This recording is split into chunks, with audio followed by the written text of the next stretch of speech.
तरारी ही क्यों? इसलिए कि तरारी मेरी मातृभूमि है जी और तरारी के मिट्टी में मेरा जन्म हुआ है। मैंने देश की सेवा की जी 21 वर्ष। उसके बाद मुझे ऐसे मन में आया कि अब मुझे मिट्टी के लोगों का, जहाँ मेरी जन्म हुई है, जहाँ मेरी लालन पालन हुई है, जहाँ मेरा आत्मा बसता है, मेरा दिल बसता है, उन लोगों का सेवा की जाए। लेकिन तरारी की बदहाली के बारे में किसी ने नहीं सोचा, तरारी के पिछड़ापन के बारे में किसी ने नहीं सोचा। क्योंकि क्यों सोचेंगे, उनको मतलब क्या है? वोट मिला, विधायक बने, एमपी बने, चल दिए।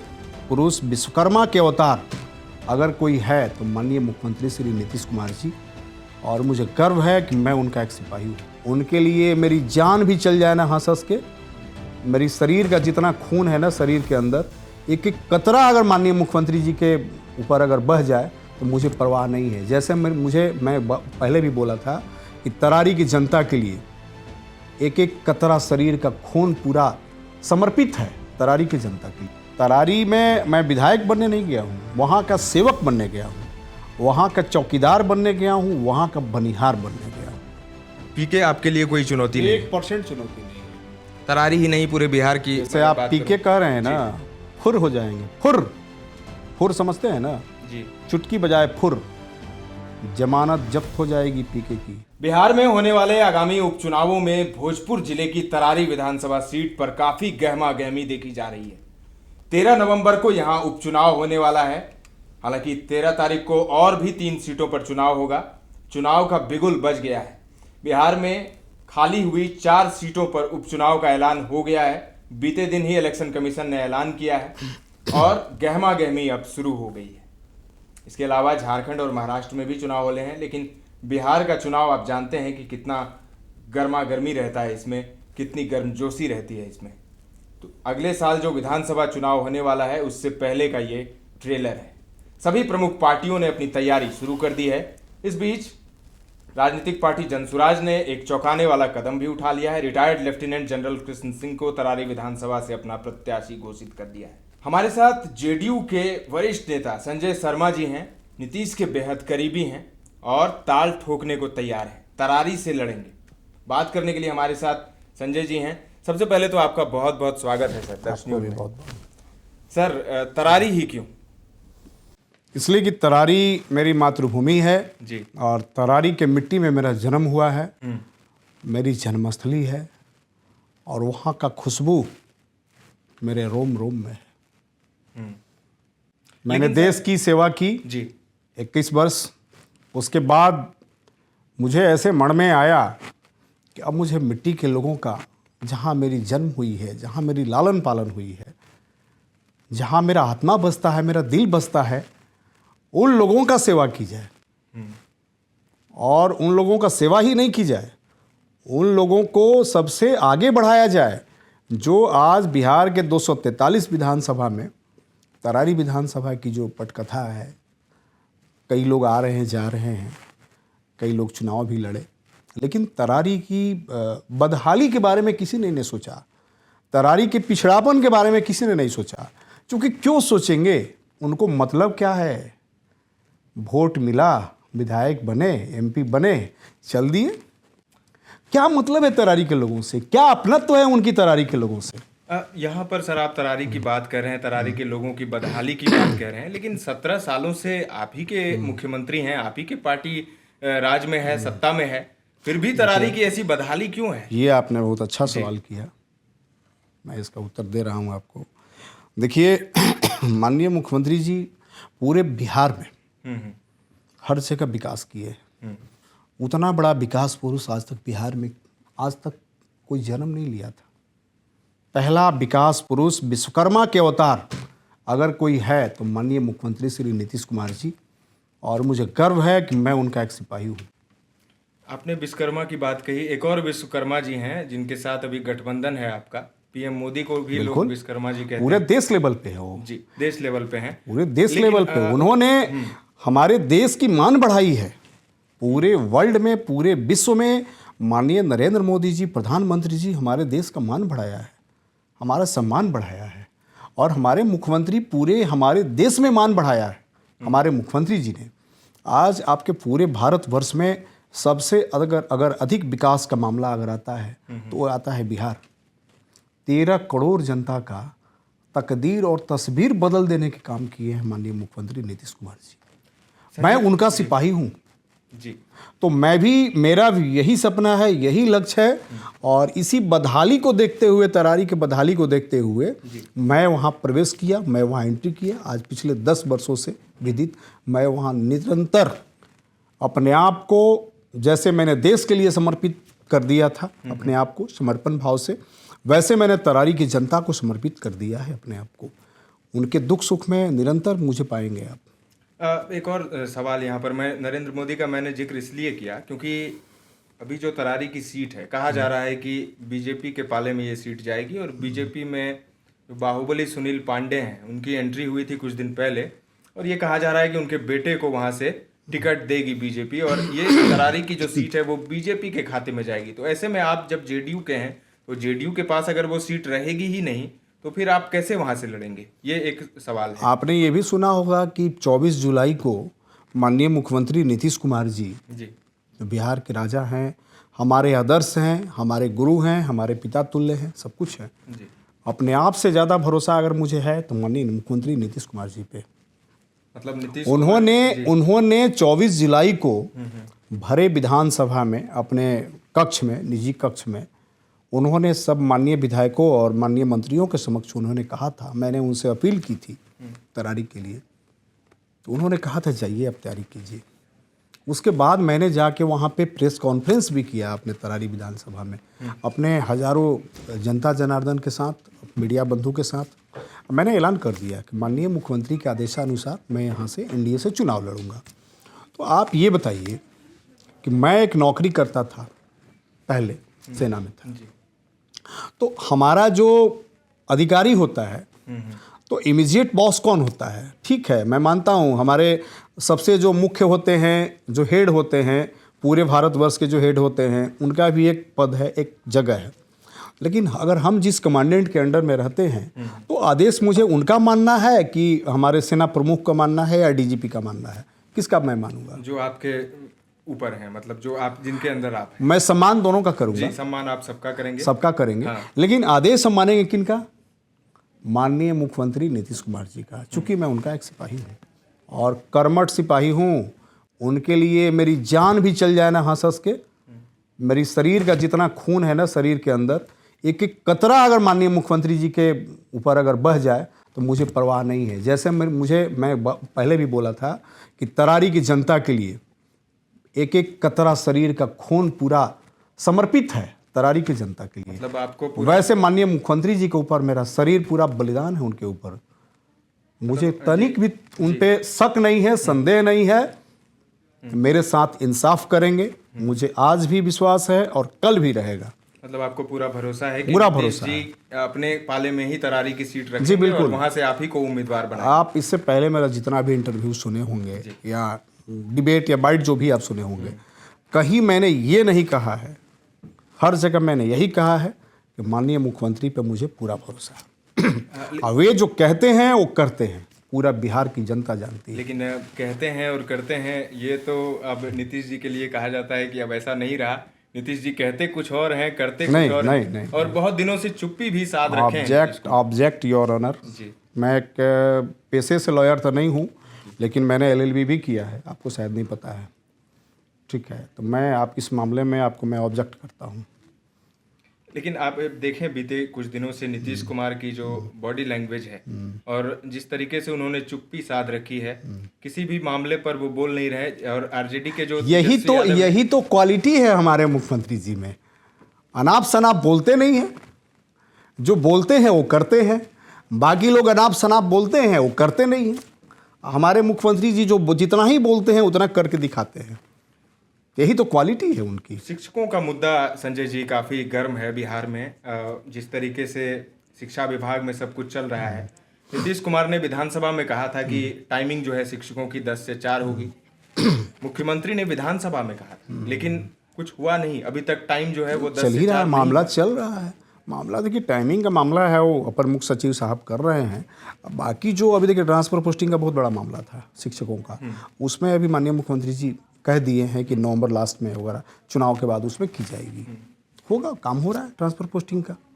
लेकिन जैसे उन लोगों का जो अधिकार था, जो उनकी मांग थी हमारे शिक्षकों का, तो माननीय मुख्यमंत्री जी उस पर आदेश भी दिए हैं, शिक्षा मंत्री जी भी आदेश दिए हैं। विपक्ष है वो आरोप लगाती रहती है, निशाना साध रही है। विपक्ष का काम ही है आरोप लगाना। नहीं, आप पहले सुन लीजिए कि आरोप क्या है। आरोप ये है कि नीतीश कुमार चुप क्यों है। आज ही तेजस्वी यादव यात्रा पर निकले हैं, बांका पहुंचे। बांका में उन्होंने कहा कि नीतीश की चुप्पी का उन्होंने खुलासा किया। उन्होंने कहा कि नीतीश चुप इसलिए हैं क्योंकि उन पर दबाव है, उन पर बीजेपी ने दबाव बना रखा है।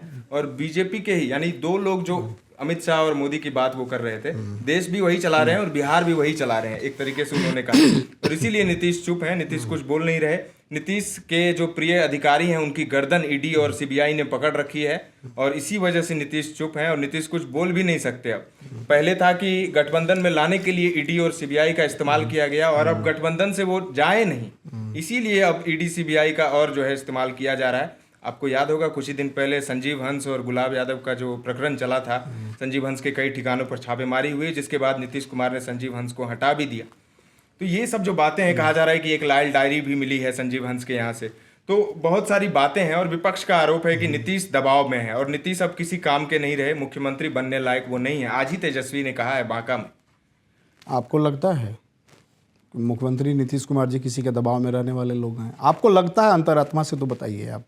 आपने जितना दिन पहले होश संभाला है या आप पत्रकारिता आप जब से कर रहे हैं, आपने जब से भी देखा हो माननीय मुख्यमंत्री जी को, आपको लगता है कि किसी के दबाव में रहने वाले हैं? नहीं, जिस तरीके से बीते कुछ दिनों से नीतीश चुप हैं, कुछ बोल नहीं रहे, हजारों करोड़ों हम की तो योजनाओं आपको का देखिए, हम तो आपको यही ना कह रहे हैं कि हमारे मुख्यमंत्री जी में यही तो खासियत है। और ये चुप्पी कई बार जो है एक बड़े तूफान का अंदेशा भी लाती है कि जब जब नीतीश चुप रहते हैं तो कुछ बड़ा खेल हो जाता है। क्या फिर से आपको लगता है कि महागठबंधन के साथ विधानसभा से पहले वो जा सकते हैं? हालांकि आज कटिहार में ऐसा कुछ भी नहीं है। हमारे मुख्यमंत्री जी कभी अंड वंड नहीं बोलते हैं, बोलते हैं एकदम जो करना है वही बोलते हैं। अब विपक्ष का काम है, ये लोग कहते हैं कि यात्रा कर रहे हैं। किस बात का यात्रा? आपने कौन सा धर्म का पुण्य का काम किया है कि यात्रा करने आप निकले हैं? अपने ज़रा पिताजी से पूछ लीजिए, माताजी से पूछ लीजिए कि जिन्होंने जितना दिन शासन किया है बिहार में, लूटने का काम किया है, आज ईडी या सीबीआई आप ही के पीछे क्यों पड़ा हुआ है? इसलिए कि आपने कुकर्म किया है, आपने वैसा कर्म किया है, आपने ऐसा कृत किया है। आपके पार्टी के भी पीछे पड़ी हुई है भाई, तो हमारे पार्टी के पीछे नहीं पड़ी हुई है। हमारे अधिकारी अगर हैं सरकार के, तो आप तो जानते होंगे कि हमारे हैं आप ही के राधाचरण सेठ, उनको गिरफ्तार किया गया, उनके भी बेटे को भी गिरफ्तार किया गया, एक लाल डायरी उनके यहाँ से भी मिली है। तो ऐसा नहीं है कि सिर्फ आरजेडी पर ही ईडी और सीबीआई की कार्रवाई हो रही है। तो आप देख लीजिए ना जी, हमारे मुख्यमंत्री जी कहाँ बचाने का काम किए उनको। जो अगर हमारे यहाँ भी ऐसा है, जो कोई भी अधिकारी भी है, तो अधिकारी पे कार्रवाई होगी और बक्से नहीं जाएंगे। आप निश्चित रूप से जान लीजिए। देखिए, उनको हटा दिया गया पद से, जी हटा दिया गया। हम लोगों को तो पहले से ही ये फार्मूला है, ना किसी को फंसाते हैं ना किसी को बचाते हैं। आपने कहा कि ना किसी को फंसाते हैं ना किसी को बचाते हैं, लेकिन एक मामला और आया था। एक नेता हैं, बाहुबली हैं, आनंद मोहन, जेल मैनुअल में बदलाव करके उनको बाहर निकाला गया। एक और बाहुबली हैं मोकामा से, अनंत सिंह, उनको भी बाहर निकाला गया। पहले तो पैरोल पर निकाला। ये जो आप लोग शब्द कहते हैं कि निकाला गया, आप कैसे कह रहे हैं कि निकाला गया? माननीय विधायक श्री आनंद मोहन जी जो एमपी भी रहे हैं, माननीय विधायक हमारे आनंद सिंह जी हमारे बड़े भाई की तरह हैं, तो कैसे आप कह रहे हैं कि उनको निकाला गया? न्यायालय के द्वारा बरी किया गया जी, तो उसको निकाला गया कहेंगे क्या? हम इसीलिए ऐसा कह रहे हैं। न्यायालय कोई मतलब नहीं है, कोई चीज नहीं है। बिल्कुल न्यायालय है। नहीं, मिट्टी का खिलौना समझते हैं न्यायालय को। नहीं सर, न्यायालय की बात जो लोग कहते हैं, लेकिन ये भी है ना कि जो सत्ता के करीब रहता है उस पर न्यायालय भी मेहरबान हो जाता है। ऐसा कुछ भी नहीं है, क्योंकि अभी देख लीजिए, आज ही मुन्ना शुक्ला ने सरेंडर किया है। मुन्ना शुक्ला और मंटू तिवारी उम्र कैद, ब्रिज बिहारी हत्याकांड में उम्र कैद की सजा हुई उन्हें, और आज सरेंडर किया है। लेकिन जो सत्ता के करीब हैं, जैसे सूरजभान सिंह हैं, राजन तिवारी हैं, वो बरी हो गए। देखिए, आप लोग समझते नहीं है ना, चीज़ों को समझते नहीं है। अगर कानून को जिसको भी थोड़ा सा ज्ञान हो, माननीय तेजस्वी यादव जी कहते हैं, कोई भी आरोप लगा देते हैं, जरा सा आईपीसी सीआरपीसी का अध्ययन कर ले, तब आरोप लगाएं या बात करें न्यायालय के विरुद्ध में। न्यायालय किसी की नहीं है, न्यायालय निष्पक्ष जांच करती है, साक्ष्य के आधार पे किसी को छोड़ती है या बरी करती है या बांधती है। साक्ष्य होना चाहिए उसके हिसाब से। जिस तरीके से न्यायालय का मतलब क्या होता है साहब? साक्ष्य आपके विरुद्ध अगर नहीं है। अनंत सिंह ने कहा कि लिपि सिंह ने मुझे फंसाया, तो अब जब अनंत सिंह निर्दोष हो गए हैं तो कोई ना कोई एक तो दोषी था। क्या आप मानते हैं कि लिपि सिंह दोषी हैं और लिपि सिंह पर कार्रवाई होनी चाहिए? देखिए, वो निश्चित रूप से अगर दोषी होंगी तो उन पर कार्रवाई होगी, निश्चित रूप से। मैं आपको बता रहा हूँ, हमारे मुख्यमंत्री जी किसी को छोड़ने वाले नहीं है, हमारी सरकार किसी को बख्शने वाली नहीं है।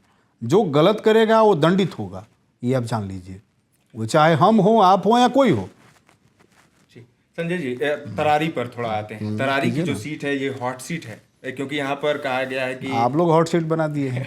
हॉट सीट इसीलिए है क्योंकि सबसे ज्यादा गहमा गहमी इसी सीट को लेकर नहीं, है। देखिए, हॉट सीट तो बना देते हैं आप लोग, विकास के मामले में आप लोग क्यों नहीं हॉट सीट बनाते हैं तरारी को? आज तक सभी मीडिया बंधु को हम कह रहे हैं, आप लोगों ने क्यों इसको फोकस नहीं किया कि तरारी में सबसे अधिक विकास हुआ है तो और सब विधानसभा में सबसे कम विकास हुआ है तो तरारी में। आज भी तरारी का बदहाली अब झांक देखिए साहब, आपको लगेगा कि बंजर भूमि है, नहीं तो कहीं कुछ नहीं है तरारी में। लिए जवाब दे तो आप ही से ना हम सवाल नहीं, करेंगे। हमारी सरकार नहीं है, आप सुनिए इस चीज को, हमारी सरकार इसकी जवाबदेही नहीं है, हमारे मुख्यमंत्री इसके जवाबदेही नहीं है। वहाँ के माननीय विधायक रहे हैं, जो पूर्व में विधायक रहे हैं, सीधे सीधे दोषी वो हैं जो हमारे जनता जनार्दन के साथ, हमारे समाज के लोगों, हमारे जमात के लोगों के साथ नाइंसाफ़ी करने का काम किया है और बेईमानी करने का काम। वो चाहे जो भी रहे, मैं किसी का नाम नहीं लेता, चाहे जो भी रहे हों, पूर्व में जितने भी माननीय विधायक रहे हैं, उनका ये बदहाली का दोषी मैं उनको मानता हूँ। आज तरारी विधानसभा सबसे पिछड़ा हुआ विधानसभा है 243 में। अब मैंने इसी बात का तो संकल्प लिया है, यही तो मैंने सपना देखा है, जो सपना मुझे रातों में सोने नहीं देती है। सपना तो कई तरह के लोग देखते हैं, लेकिन सपना का मतलब वही होता है जो आपको रातों में सोने नहीं दे जी, सपना वो कहते हैं। तो मैंने वही सपना देखा है तरारी के लिए, जिसके लिए मुझे रात में नींद नहीं आती है। हम ये देखते हैं, हम जिनके सरकार में हैं, जो हमारे गुरु हैं, आदर्श हैं, उन्होंने 13 करोड़ जनता का बदहाली दूर कर दिया, उनकी तकदीर और तस्वीर बदल देने का काम किया। एक बेटा बिहार का माननीय नीतीश कुमार जी, अकेला, दूसरा कोई नहीं, साथ सबका है, सरकार में सभी लोग काम करते हैं, लेकिन उनकी सोच, उनकी विजन, उनका उद्देश्य, अकेला उनका काम किया, सबका साथ रहा। तो मैं यही सोचता हूं कि अकेला माननीय मुख्यमंत्री जी जब 13 करोड़ जनता का तकदीर और तस्वीर बदल सकते हैं, तो मैं क्यों नहीं 3.5 लाख जनता का बदल सकता हूं। अब मैंने उसी दिन संकल्प लिया, अपने आप को कसम खाया तरारी के जनता के समक्ष, और अपने आप को मैंने समर्पण भाव से समर्पित कर दिया तरारी के जनता को, कि अगर हम जिएंगे तो तरारी की जनता के लिए और मरेंगे तो तरारी की जनता के लिए। मेरे शरीर में जितना खून है वो तरारी की जनता का है, मेरे शरीर में जो भी है वो तरारी की जनता का है। चूँकि मैं तरारी का हूँ, तरारी की जनता मेरे हृदय में है। अब मेरी यही महत्वाकांक्षा है, मेरी लोभ है, मेरी लालच है कि तरारी के जनता के हृदय में मैं रहूं जी। तो बहुत बाकी किसी प्रकार की कोई महत्वाकांक्षा, कोई लालच, कोई लोभ नहीं है मुझे कि मैं विधायक बन जाऊं और बड़ा आदमी बन जाऊं। मैं अभी भी जिस हिसाब से हूं, गांव में भी मेरा घर है, पटना में भी मेरा मकान है, माता रानी का दिया हुआ, जनता जनार्दन का आशीर्वाद और दुआ से मेरे पास सब कुछ है जो एक साधारण मनुष्य के पास होना चाहिए। लेकिन बहुत बड़ी महत्वाकांक्षा है आपकी, किसी के हृदय में दिल बस जाना, ये बहुत बड़ी महत्वाकांक्षा और होती है। मैं आपको और चीज़ बता रहा हूँ, तरारी में मैं विधायक बनने नहीं गया हूँ, वहाँ का सेवक बनने गया हूँ, वहाँ का चौकीदार बनने गया हूँ, वहाँ का बनिहार बनने गया हूँ। जी, एक और दल जो है वो उभर रहा है बड़ा तेजी से, पीके, जो आपके साथ भी, आपकी पार्टी के साथ भी जुड़े रहे हैं। उन्होंने आज कैंडिडेट का ऐलान कर दिया है। रिटायर्ड लेफ्टिनेंट हैं वो भी, जनरल कृष्ण सिंह, जो मूल रूप से भोजपुर जिले के तरारी विधानसभा क्षेत्र के करत गांव के निवासी हैं। भारतीय सेना में अपने उच्च पद के लिए जाने जाते हैं। अपने करियर के दौरान उन्होंने कई महत्वपूर्ण सैन्य अभियानों में हिस्सा लिया, जिनमें ऑपरेशन मेघदूत, ऑपरेशन रक्षक और ऑपरेशन पराक्रम शामिल हैं। उनकी सेवाओं के लिए उन्हें भारत सरकार द्वारा अति विशिष्ट सेवा मेडल और उत्तम युद्ध सेवा मेडल जैसे उच्च सम्मान दिए गए। अब वो कैंडिडेट होंगे जनसुराज के, कितनी बड़ी चुनौती, क्योंकि आप भी आर्मी में रह चुके हैं। हम लोग के लिए कोई चुनौती नहीं है, पीके आपके लिए कोई चुनौती 1% चुनौती नहीं है। तरारी ही नहीं, पूरे बिहार की जैसे मैं आप बात पीके करूं। कह रहे हैं ना, फुर हो जाएंगे, फुर समझते हैं ना, जी, चुटकी बजाए फुर, जमानत जब्त हो जाएगी पीके की। मगर पीके तो नोट कर लीजिए आज, जी, अगर आपके पास कोई पर्सनल डायरी है तो उसको नोट कर लीजिए मेरे नाम से। फुर नहीं हो गए तरारी में ना पीके और उनकी पूरी जमात। उन्होंने किया क्या है भाई? वो कह रहे हैं कि हम तो बिहार बदल देंगे, हमारे क्या पास विजन है। आप कौन सा विजन की बात करते हैं साहब? आप पद यात्रा करके विजन करते हैं। तेजस्वी यादव भी गए हैं, पद यात्रा कर रहे हैं, वो विजन है उनकी। क्या करते हैं, उससे उपलब्धि क्या है, मैं ये पूछता हूं। उनका कहना है कि गांधी जी ने भी पद यात्रा करके पूरे भारत को बदल दिया था, मैं भी उसी तरह पद यात्रा करके बिहार भारत को बदल दीजिएगा। अपने आप को अभी से जो आदमी सीएम प्रोडक्ट किया है, एटीट्यूड जो है सीएम, उस आदमी का एक ही लक्ष्य है कि मैं सीएम बन जाऊं बिहार का। ये कभी पूरा होने वाला कह रहे है? हैं कि मैं कोई पद नहीं लूंगा। मैं केजरीवाल साहब भी कहते थे ना, कहते थे कि नहीं कहते थे, मैं सुरक्षा गार्ड नहीं लूंगा, सरकारी आवास में नहीं रहूंगा, मैं ये नहीं करूंगा, वो नहीं करूंगा। सारा चीज़ किए कि नहीं किए? आज कितना बड़ा घोटाला में गए अंदर, बताइए। वही दूसरे बिहार के दूसरे केजरीवाल जी हैं। लेकिन कहीं बिहार के सचमुच वो केजरीवाल अगर हो गए, तो केजरीवाल ने जिस तरीके से दिल्ली में करिश्मा नहीं, किया, कैसे हो जाएंगे? जनता बेवकूफ़ है, जनता सब जानती है, बहरूपियों को पहचानती है जनता। जनता बेवकूफ़ नहीं है, जनता भोली भाली जरूर है, लेकिन जनता बेवकूफ़ नहीं है। जी, बिहार के लिए तो कहा जाता है कि वोटर यहाँ के बहुत ही बौद्धिक रूप से काफी मजबूत होते हैं। मजबूत होते हैं और सम्मान करते हैं। बिहार की जनता जो हमारी है, और भी हमारी भोजपुर की जो जनता है, वो सबका सम्मान करती है, सबका इज्जत करती है, अतिथि सत्कार भी करती है। लेकिन जब अतिथि आए और हमको ठगने का काम करें, हमारा खून चूसने का काम करें, तब सत्कार नहीं करती है, लाठियों से मारती है और भगा देती है दूर, गंगा जी पार कर देती है। तरारी अगर छोड़ दें सर, अगर बिहार की बात करें, तो आपको लगता है कि प्रभावी होंगे प्रशांत किशोर? कुछ भी नहीं, बिहार में भी नहीं, एकदम नहीं। आप देख लीजिएगा। कई लोग कहते हैं कि बीजेपी का हाथ है उनके पीछे, बीजेपी की बी टीम, जैसा आरजेडी ये सब आरोप कोई अदृश्य अडानी अंबानी, कोई अदृश्य मोदी और शाह उनके पीछे है, क्योंकि मैनेजमेंट इतना तगड़ा है प्रशांत किशोर का। लोग कह रहे हैं, मैं नहीं कह रहा, लोग जो बताते हैं, अन्य मीडिया चैनल्स की रिपोर्ट, अगर अभी तो दनादन इंटरव्यू दे रहे हैं। एसी में 24 घंटा रहने वाला व्यक्ति अब बिहार को बदलने की बात करे, आपको लगता है कहीं से हजम होता है? वो तो कहते हैं कि मैं, प्रशांत जी कहते हैं कि हमारा कार्यकर्ता विधानसभा में जो भी जाएगा, वो हमारा पार्टी का कार्यकर्ता होगा, वही जाएगा, चुनाव लड़ेगा। श्री कृष्ण सिंह उनके कब से कार्यकर्ता हैं, जरा पूछ लीजिए तो, जरा पूछिए उनसे। आप उनका इंटरव्यू लीजिए, आप पूछिए कि आपने कब से कार्यकर्ता बनाया है श्री कृष्ण सिंह को, सेना प्रमुख को। बिल्कुल मौका लगेगा, हम जरूर तो आप ठगने का काम करते हैं बिहार को, बिहार के लोगों को। आपके जैसे ठग कई आए गए, लेकिन वोट कटवा, लोग कह रहे हैं कि वोट तो कटेंगे, तो कही रहे हैं कि आपके जैसे कई ठग आए या गए, जिस तरीके से आप भी चल जाइएगा। चिराग पासवान का इस्तेमाल बीजेपी ने 2020 में आपकी पार्टी को कमजोर करने के लिए किया था। लोग कह रहे हैं कि बीजेपी ने वही हथियार जो है इस बार के चुनाव में इस्तेमाल किया है, और जो पीके हमला भी बोलते हैं तो ज़्यादातर नीतीश कुमार पर ही और लालू प्रसाद यादव पर ही, ज़्यादा बीजेपी पर नहीं बोलते। इसलिए बोलते हैं जी, आप जान लीजिए, इसलिए बोलते हैं कि नीतीश कुमार जी पे हमला बोलेंगे तो हम ज़्यादा पब्लिसिटी मेरी हो जाएगी, पॉपुलैरिटी बढ़ेगी, इसलिए बोलते हैं, और कोई कारण नहीं है। लेकिन हमारे मुख्यमंत्री जी कभी नोटिस लेते हैं वैसे लोगों का? तो तरारी में सर आप कभी लेते हैं तो बताइए आप। बिल्कुल, तरारी में जो है आपकी मुख्य लड़ाई, आप तो कह प्रशांत किशोर को सिरे से खारिज कर रहे हैं, आपकी मुख्य लड़ाई फिर किससे होगी? मेरी लड़ाई किसी से नहीं है, मेरी आत्मविश्वास है, मुझे विश्वास है, अपने आप से अधिक विश्वास है मेरी तरारी की जनता पे, क्योंकि तरारी मेरी माँ है, जहाँ मेरी जन्म हुआ है। तो अपने माँ पे नहीं विश्वास होगा, अपने जमात पे, अपने समाज पे, लोगों पे विश्वास नहीं होगा, तो किस पे विश्वास होगा बताइए आप?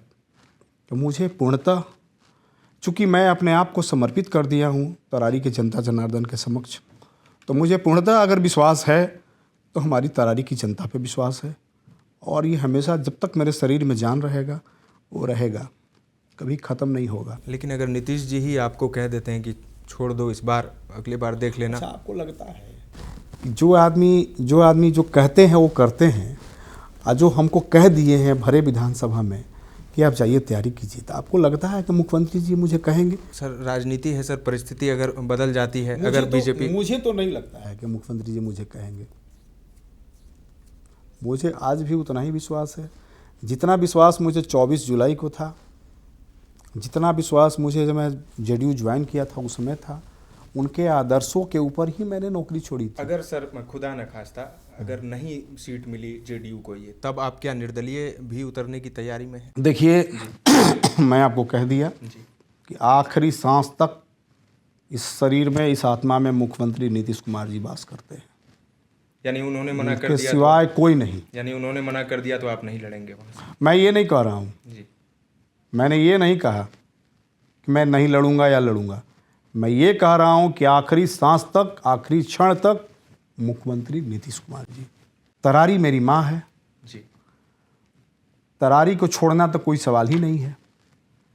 मर जाना कबूल है, लेकिन सर ये लेकिन तरारी को छोड़ना कबूल नहीं। आखिरी सवाल सर, ये 1 साल के लिए बस ये हो रहा है, क्योंकि फिर अक्टूबर नवंबर में अगले साल चुनाव होंगे ही। 1 साल के लिए अगर नीतीश जी आपको कहते हैं कि चलो 1 साल ही तो है, 1 साल इंतजार कर लो, अगली बार लड़ जाना, इस बार छोड़ दो, तब आप क्या करेंगे? मुझे नहीं लगता है मुख्यमंत्री जी मुझे कहेंगे, मुझे विश्वास है। 1 साल के लिए भी आप तैयार हैं, लेकिन अरे मैं 1 दिन के लिए भी तैयार हूँ। आप नायक पिक्चर देखें? जी सर। मैं अगर जिस जॉब में था, जिस नौकरी में था जी। तो मुझे छोड़ने का कोई मनसा नहीं था। मैं नायक पिक्चर देख के नौकरी छोड़ा हूँ अपना, आपको बता देना चाहता हूँ। और आपके चैनल के माध्यम से सभी आपके जितने दर्शक हैं सबको मैं बताना चाह रहा हूँ कि मैंने नायक पिक्चर देख के मेरे मन में ऐसा शौक जगा, लालसा जगा कि मैं भी एक दिन यही बनूंगा और ऐसे ही काम करूंगा। और मैं आपको विश्वास दिलाता हूँ जी कि मैं पिछले 10 वर्षों से उसी ट्रेंड पे काम करता हूँ। मैं अगर क्षेत्र में जाता हूँ जी। तो कहीं कोई जनता जनार्दन का काम या कोई भी परिस्थिति में कोई ऐसा आपदा आ गया या कोई सिफारिश पैरवी है या हॉस्पिटल में इलाज कराना है, देन एंड देयर मैं कागज को रख नहीं लेता हूँ कि मैं कर दूंगा, फैसला on the spot. On the spot जी। और मैं आगे अगर कुछ बन गया ना, आप नोट कर लीजिएगा, जी। मेरा वही ट्रेंड रहेगा जो नायक पिक्चर का 24 घंटा का सीएम ने किया था। और मेरे साथ भी वही चुनौती है। आप कह रहे हैं 1 साल, मेरे साथ भी वही चुनौती है। मैं अपने जनता जनार्दन से मात्र 1 साल के लिए विनती हाथ जोड़ के कर रहा हूं, मुझे 1 साल के लिए अपना सेवक बनाइए, अपना चौकीदार बनाइए और अपना बनिहार बनाइए। तरारी का विधायक नहीं बनाइए, ये तीनों चीज़ बनाइए। अब मैं कैसे सेवा करके दिखाता हूं और कैसे विकास आपका करता हूं, एक बार देख तो लीजिए। आपने किसी को 5 बरस, किसी को 10 बरस, किसी को 15 बरस दिया। एक तरारी का बेटा है तो मेरा तो अधिकार है ही है। फुर होता है 1 साल, ठंडा से गर्मी आने में 1 साल लग जाता है। कितना समय लगता है? जी। नहीं, बिल्कुल। तो 1 साल बीतने में समय नहीं मिलता है, तुरंत बीत जाता है। देखते देखते पता नहीं चलता है 1 साल निकल गया। बस 1 ही साल तो आपसे मांग रहे हैं। 1 साल के लिए अपना सेवक बना दीजिए और देखिए कि आपका ये बेटा क्या करता है, क्या मेरी स्ट्रेटजी है, क्या मेरी विज़न है, क्या मेरी नीति है, क्या मेरी नीयत है, क्या मेरा उद्देश्य है। आप एक बार देख तो लीजिए। तो सर आपने कहा कि तरारी मेरी माँ है, तरारी में मेरा जन्म हुआ है, तो तरारी के लोगों के लिए आपने अभी तक किया क्या? आप तो विधायक जब बनेंगे तब की बात और है। आपने कहा कि मुझे एक बार मौका दीजिए, 1 साल के लिए मौका दीजिए, मैं करके दिखाऊंगा। लेकिन अभी जब आप कुछ नहीं है तब आपने क्या कुछ किया है तरारी? देखिए मैंने जहाँ तक ऑब्जर्व किया है राजनीति जीवन में आने के बाद, राजनीतिक व्यक्तियों का या प्रतिनिधि का जब तक अपनत्व नहीं हो अपने जनता जनार्दन के साथ, तब तक विकास संभव नहीं है। वही दिल से दिल वाली बात। दिल से बात। जी। जब तक दिल से आदमी नहीं चाहता है कि मुझे यहाँ करना है, कीर्ति करना है, तब तक विकास संभव नहीं है आपके विधानसभा का। जैसे कि मेरे तरारी में हुआ है, किसी को अपनत्व था ही नहीं हमारे तरारी के लोगों के साथ, विकास संभव नहीं है। सबसे आज पिछड़ा विधानसभा है। और मैं जब से गया हूँ तरारी में, निरंतर 10 वर्षों से ना मुझे पाकिट खर्च पार्टी देती है, ना मुख्यमंत्री जी देते हैं और ना कोई और देता है, ना मेरे गाड़ी का तेल कोई और भरवाता है। मैं अपने पेंशन से या जो भी व्यवसाय थोड़ा बहुत करता हूँ उससे करता हूँ। तो मैं अपने आप को इस्टेब्लिश्ड करके और जनता जनार्दन के लिए निरंतर 10 वर्षों से लगातार आना जाना, जितना कोई एक्सीडेंट हो गया, किसी को करंट लग गया, मर गया, उसको जाकर मुआवजा दिलाना, किसी का दुर्घटना हो गया उसको इलाज करवाना पटना में लाके, उन्हीं के गांव में जिनका अभी नाम ले रहे थे करत गांव जी, उनके गांव में ही जाके बस एक्सीडेंट हुआ था, वहाँ के लोगों को 1 महीना तक इलाज पटना में कराए थे अपने खर्चे से। उस समय कहाँ गए थे श्री कृष्ण सिंह? उनके तो जाति के लोग थे, उनके समाज के लोग थे। उस दिन श्री कृष्ण सिंह का जन्म नहीं हुआ था तरारी में, क्या करत में? उस दिन सेना प्रमुख नहीं थे। और आज छाली खाने का समय जब आया तो लोग छाली खाने आ रहे हैं, हम विधायक बन जाए। क्या कीजिएगा? जैसे और लोग किए हैं वैसे आप भी कीजिएगा, और तो कुछ नहीं कीजिएगा। आपने कभी सोशल में रहा ही नहीं, आपने कुछ किया ही नहीं तरारी के लोगों के लिए। मैं निरंतर तरारी के लोगों के लिए खून पसीना बहाने का काम किया हूँ। ज़रूरत पड़ा है तरारी के लोगों को, इस शरीर से मैंने एक ब्लड भी दिया है, खून भी मैंने दिया है। रुपया पैसा तो जितना हो सकता है, किसी के शादी विवाह में या किसी के दवाई नहीं है इलाज कराने के दौरान, किसी को इलाज के लिए पैसा नहीं है, उसमें भी जाके कैश भी देते हैं लोगों को। मतलब तन मन धन से आपने सेवा तन मन धन से मैंने अपने आप को समर्पित भाव से समर्पण कर दिया है तरारी की जनता को। बाकी लोग तो खून चूसने का काम किए हैं। तरारी की जनता की कितना खून चूस लें और हम बड़े आदमी बन जाएं, सो मैंने नहीं किया है और आगे मैं करूँगा भी नहीं कभी। मेरी सोच ही नहीं है, मेरी नियति ही नहीं है ऐसा। मेरी नियति यही है कि मेरे मिट्टी के लोग, मेरे मातृभूमि के लोग। नेताओं की एक छवि रहती है संजय जी की खून चूसते हैं, लेकिन आप कह रहे हैं कि हम खून देते हैं। मैंने कभी खून चूसने का काम नहीं किया है, मैंने देने का काम किया है। आज भी मैं देता हूँ लोगों को, लोगों से लेता क्या हूँ? कभी कुछ नहीं दिया। ये भी एक शिकायत रहती है लोगों को कि विधायक जी सिर्फ इलेक्शन के समय ही दिखते हैं, वोट के समय ही हाथ जोड़ते हुए नजर आते हैं, बाकी फिर पता कर लीजिए, जीतने के बाद तरारी में आप चले जाइए, आप पता कीजिए बाकी जितने पूर्व माननीय विधायक जी रहे हैं, क्या वो चुनाव के अलावा कभी क्षेत्र में जाने का काम करते हैं क्या? किसी के मरनी हरनी या किसी के शादी विवाह में या किसी का कोई दुर्घटना हो गया, बीमारी हो गया, कभी कोई जाने का काम करता है क्या? आप पता कर लीजिए। एक ही शख्स काम करता है जो आपके सामने खड़ा बैठा हुआ है, सिवाय कोई नहीं। किसी को मतलब ही नहीं है साहब। रात को 12 बजे या 1 बजे तरारी के जनता का फ़ोन आता है और उसके बाद ही मैं सोता हूँ। आप समझ लीजिए। आप मतलब 1 तरारी बजे रात सोता तक है, उसके बाद आप सोते हैं। तरारी के जनता के फ़ोन से ही सोते हैं जी, और तरारी के जनता के फ़ोन से ही सुबह जगते हैं। जगते हैं। रात को 12-1 बजे तक अमूमन है मेरे पास फ़ोन आना और सुबह 5 बजे से शुरू हो जाता है। गांव के लोगों का आप थोड़ा जानते ही हैं ट्रेंड। सुबह रात को 9 बजे सो जाना है और सुबह 4 बजे नींद टूट जाता है। जल्दी तो लगता है कि भाई नेताजी को फ़ोन करें लेकिन ये पता नहीं होता है कि नेताजी तो 2 बजे रात में सोए ही लेकिन मैं अपना सौभाग्य समझता हूँ कि आज मैं उस लायक हूँ, ईश्वर ने मुझे इस लायक बनाया है, उस जगह पे मैं हूँ। तब तो मेरे पास फ़ोन आता है 12 बजे रात को, 1 बजे रात को या सुबह 5 बजे भोर को। जी बिल्कुल, कोई किसी को ऐसे किसको पूछता जी है? बिल्कुल, कोई किसी तो को ये ऐसे ही। मैं समझता हूँ कि तरारी के जनता का दुआ है, आशीर्वाद है कि आज मैं इस लायक हूँ। लोग मुझसे इतना अपेक्षा रखते हैं। बिल्कुल सर, दर्श न्यूज़ की शुभकामनाएं सर आपके साथ है। बिल्कुल, चैनल के माध्यम से आपके सभी दर्शकों को मैं बहुत बहुत धन्यवाद बधाई देता हूँ और अपने तरारी के सम्मानित जनता जनार्दन से सबसे विनती करता हूँ, मुझे 1 साल के लिए मौका दें, मुझे सेवक बनने का मौका दें। मैं विधायक नहीं बनना चाहता हूँ, आपका सेवक बनना चाहता हूँ और सेवक बन के ही रहूँगा मैं आपका। जय हिंद, जय भारत। तो आपने सुना संजय शर्मा जी को, नीतीश के सिपाही तैयार हैं मैदान में उतरने के लिए। अब देखने वाली बात होगी कि ये सीट जेडीयू को मिलती है या नहीं, ये सीट पर संजय शर्मा जी लड़ते हैं या नहीं, ये देखने वाली बात होगी। लेकिन अगर लड़ाई होती है तो लड़ाई बेहद दिलचस्प होगी। फिलहाल के लिए इतना ही। ताज़ा तरीन खबरों का सिलसिला लगातार जारी है। देखते रहें दर्श न्यूज़।